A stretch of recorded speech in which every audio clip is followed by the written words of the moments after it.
Reverend K Chantiraju గారు 1959వ సంవత్సరం మే 6వ తేదీన పశ్చిమ గోదావరి జిల్లా తామరాడ గ్రామంలో కీర్తిశేషులు కరిని సుందర్రావు, పుష్పకాంతమ్మ దంపతులకు రెండవ సంతానంగా జన్మించారు. మారుమూల గ్రామంలో జన్మించిన వారు తమ నిరుపేద కుటుంబ పరిస్థితుల కారణంగా బాల్యమంతా రాజమండ్రి కొంతమూరు గ్రామంలోని మిషనరీ హాస్టల్లో ఉంటూ 1వ తరగతి నుండి 10వ తరగతి వరకు చదువుకున్నారు. ఆ తరువాత అత్తిలి గ్రామంలో ఇంటర్, శ్రీవల్లి సుబ్రహ్మణ్య స్వామి ప్రభుత్వ కళాశాలలో డిగ్రీ పూర్తి చేసి గుంటూరు ఆంధ్ర క్రిస్టియన్ కళాశాలలో న్యాయశాస్త్రాన్ని అభ్యసించారు. 1985లో వృత్తిరీత్యా విజయవాడ వచ్చారు. న్యాయవాదిగా పనిచేస్తూ ఆకలి బాధలు అనుభవపూర్వకంగా ఎరిగిన ఆయన తను గడిపిన బాల్యాన్ని దృష్టిలో పెట్టుకుని సమాజానికి ఏదో ఒకటి చేయాలనే ఆశయంతో నిరంతరం శ్రమించారు. 1988వ సంవత్సరం జనవరి 11వ తేదీన కీర్తిశేషులు హయగ్రీవ జాన్ గారు విజయమ్మ గారుల 7వ సంతానమైన లిల్లీ షారన్ రోజ్ గారిని వివాహం చేసుకున్నారు. దేవుని పిలుపు మేరకు అత్తిలి గ్రామంలో వారు దేవుని సేవను ప్రారంభించారు. దేవుడు తనకిచ్చిన గొప్ప వరం తన భార్య అని, తన సహకారం లేకపోతే తను ఇదంతా చేయలేనని ఆయన చెప్పని సందర్భం లేదు.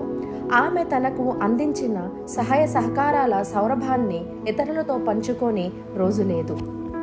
అంత గొప్ప నారీమణిని సహధర్మచారినిగా పొంది తమ కుటుంబ జీవితం, సమాజ సేవ, దైవ సేవ అనూహ్యమైన గొప్ప మలుపులు తిరుగుతూ కొనసాగటం కాకతాళీయం కాదు, ఆ దేవుని చిత్తం. లిల్లీ షారన్ రోజ్ గారు చంటిరాజు గారితో కలిసి ఒకవైపు తమ కుటుంబ బాధ్యతలను, మరోవైపు అనాథాశ్రమమును, సంఘమును, సంస్థలను నిర్వహణ బాధ్యతల్లో చేపట్టి నిత్యం వారి సమయాన్ని ఇతరుల కోసం, దేవుని రాజ్య విస్తరణ కోసం వెచ్చించారు. దేవుడు ప్రేమించి వారికి 3 బిడ్డలను అనుగ్రహించారు. మొదటి సంతానంగా కీత్ బాబీ గారు. వీరు గుడివాడ వాస్తవ్యులు, దైవజనులు షడ్రక్ గారి కుమార్తె అయిన ప్రిస్కిల్లా గారిని వివాహమాడారు. దేవుడు వీరికి 2 బిడ్డలను అనుగ్రహించారు, క్విన్సీ ఫీబీ మరియు దెబోరా. చంటిరాజు గారి దంపతులకు 2వ సంతానంగా హేలీ గారు. వీరు తుని వాస్తవ్యులైన బిషప్ సాల్మన్ రాజు గారి ప్రథమ కుమార్తె డాక్టర్ రెజీనా గ్రేస్ ను వివాహమాడారు. వీరికి 1 కుమార్తె హెలీనా. చంటిరాజు గారి దంపతులకు 3వ సంతానం కుమార్తె జెస్సికా. తను 9వ తరగతి చదువుతుంది. ఒక న్యాయవాదిగా తనదైన శైలిలో ఎన్నో కేసులు వాదించి గెలిచి చంటిరాజు గారు ఎంతో మంచి పేరు తెచ్చుకున్నారు. వారి వృత్తిలో కూడా ఎటువంటి స్వార్థం, ధనాపేక్ష లేకుండా రుసుములు చెల్లించలేని పేదవారికి ఉచితంగా న్యాయపరమైన సేవలను అందించారు. పేదవారిని ఆదుకునే గొప్ప మనస్సు వారిది. అంతేకాక ఆయన దగ్గర పనిచేసే వారిని ఎప్పుడూ తమ కుటుంబ సభ్యులుగా భావించి తారతమ్యాలు లేకుండా వాళ్ళ సమస్యల్లో ఆదుకున్న గొప్ప వ్యక్తిత్వం చంటిరాజు గారిది. వారి జీవితంలో ముఖ్యమైన మరో 2 వ్యక్తులు వారి స్నేహితులు, డాక్టర్ కంచర్ల రవికుమార్ గారు మరియు దాసరి నవీన్ గారు.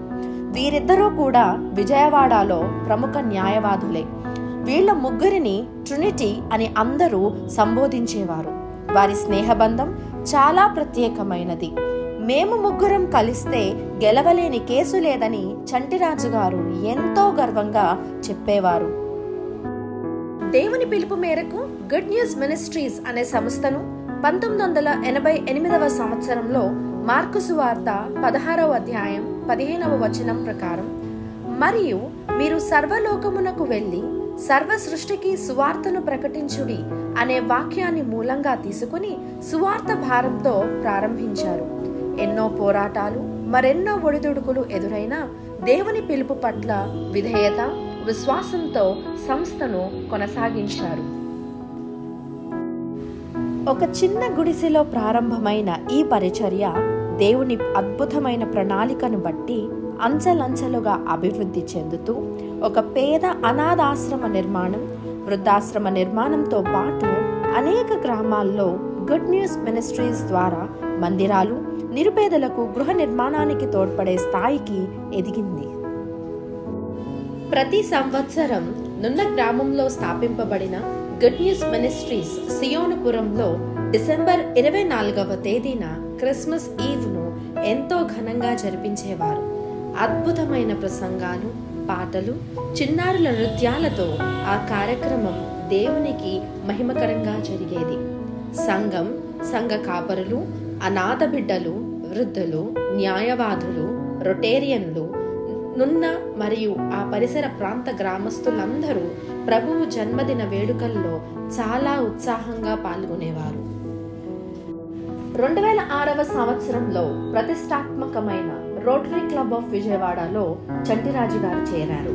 వీరి సేవాభావం, అంకిత స్వభావం కారణంగా రోటరీ క్లబ్ ఆఫ్ విజయవాడలో సెక్రటరీగాను మరియు ప్రెసిడెంట్ గాను సమర్థవంతంగా తమ సేవలను అందించారు. దేశ విదేశాల్లో ఎన్నో రోటరీ కాన్ఫరెన్స్లలో పాల్గొని అక్కడి వారితో సత్సంబంధాలు ఏర్పరచుకొని గ్లోబల్ గ్రాంట్స్ ద్వారా ఇంచుమించు 9 ప్రాజెక్టులు చేపట్టి వాటిలో 7 ప్రాజెక్టులను విజయవంతంగా పూర్తి చేశారు. అందులో ఉచిత బోర్వెల్స్ మరియు జనరేటర్స్, ఆంధ్ర హాస్పిటల్స్ తో కలిసి 132 మంది చిన్న బిడ్డలకు ఉచిత హార్ట్ సర్జరీస్, నున్న హై స్కూల్లో 36 టాయిలెట్స్ గల ఒక టాయిలెట్ కాంప్లెక్స్, నున్న గ్రామంలో 140 ఇళ్లకు toilets, 4000 dust bins blue and green, అలాగే 4000 లీటర్స్ కెపాసిటీస్ గల ట్రాక్టర్ ట్రైలర్స్ అండ్ ట్రాక్టర్స్ ను సోలార్ పవర్ సిస్టమ్స్ కాగా, mothers milk bank, rotary eye hospital, 76 మంది చిన్న బిడ్డలకు హార్ట్ సర్జరీస్ ఇంకా అమలు పరచవలసిన ప్రాజెక్ట్స్ గా వారు సిద్ధపరిచారు. ఇవన్నీ కాక అవసరంలో ఉన్న వారికి రోటరీ సంస్థ మరియు గుడ్ న్యూస్ మినిస్ట్రీస్ ద్వారా ఉచిత కుట్టు మిషన్లు, విద్యార్థులకు సైకిల్స్, నిత్యావసర వస్తువులు, స్కూల్ కి కావలసిన వసతి సౌకర్యాలను అందించారు. 2004వ సంవత్సరం మచిలీపట్నంలో సునామీ బారిన పడిన జాలరులకు ఉచిత బోట్స్ మరియు వంట సామగ్రిని సమకూర్చారు.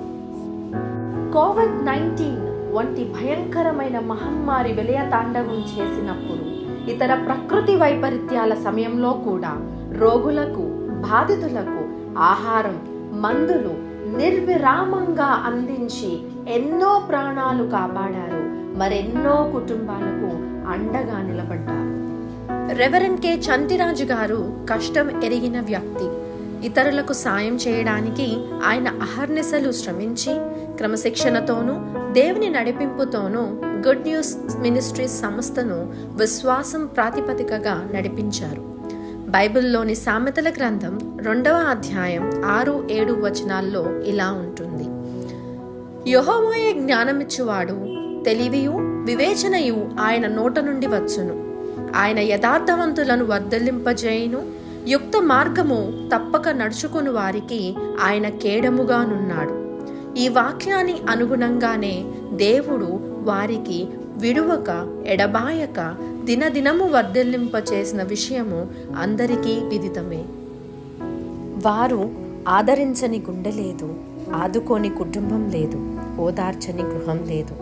వారి సహాయం కేవలం డబ్బు లేక వస్తు రూపేణా మాత్రమే కాదు, ఆధ్యాత్మికంగా ఎంతో మందిని ఆయన బలపరిచారు. మాట సాయం చేసిన సందర్భాలైతే కోకొల్లలు. ఆయన ఎంతమంది బిడ్డలకు తండ్రిలాగా నిలిచి వారిని పెంచి పెద్ద చేసి జీవితంలో స్థిరపరిచారు. ఆయన ఎక్కడ ఏ బాధ్యత చేపట్టినా దానిని సమర్థవంతంగా నెరవేర్చారు అనడానికి అతిశయోక్తి కాదు.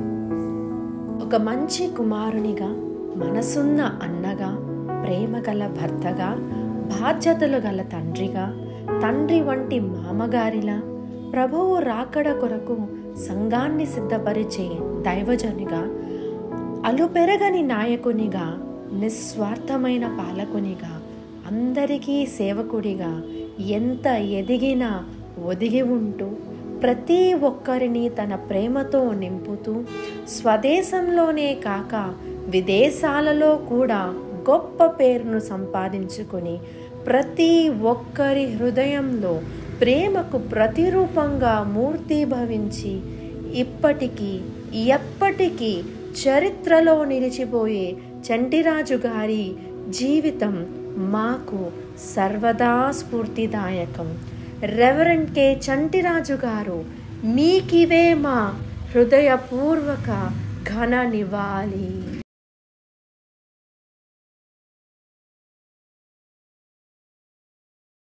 ప్రతి మగవాడి విజయం వెనక ప్రతి మగవాడి విజయం వెనక ఒక ఆడది ఉంటుంది. ఎవరు ఉన్నారా నాశనం అయిపోతారు. కనుక నాకు అమ్మగారు, నా భార్య షారోన్ రోజ్, ఈ మినిస్ట్రీస్ మొదటి నుంచి ఆమె కూడా నాకు చేయూతనిచ్చి ఇంతవరకు మేము రావడానికి సహకరించిన ఆ భార్యను బట్టి కూడా దేవునికి వందనాలు చెల్లిస్తున్నాను. తెలుగులో చెప్పాలో ఇంగ్లీష్లో చెప్పాలో నెక్స్ట్ సెంటెన్స్ నాకు అర్థం కావట్లేదు, కానీ death is my retirement. Retirement అనేది ఉద్యోగం చేసిన వాళ్ళకి 58, 60, 62 ఉంటుంది. కానీ దేవుడు నాకు ఇచ్చిన పిలుపుని బట్టి నా రిటైర్మెంట్ ఎప్పుడంటే దేవుడు నన్ను పిలుచుకున్న రోజు. దేవునికి స్తోత్రం. హల్లెలూయా.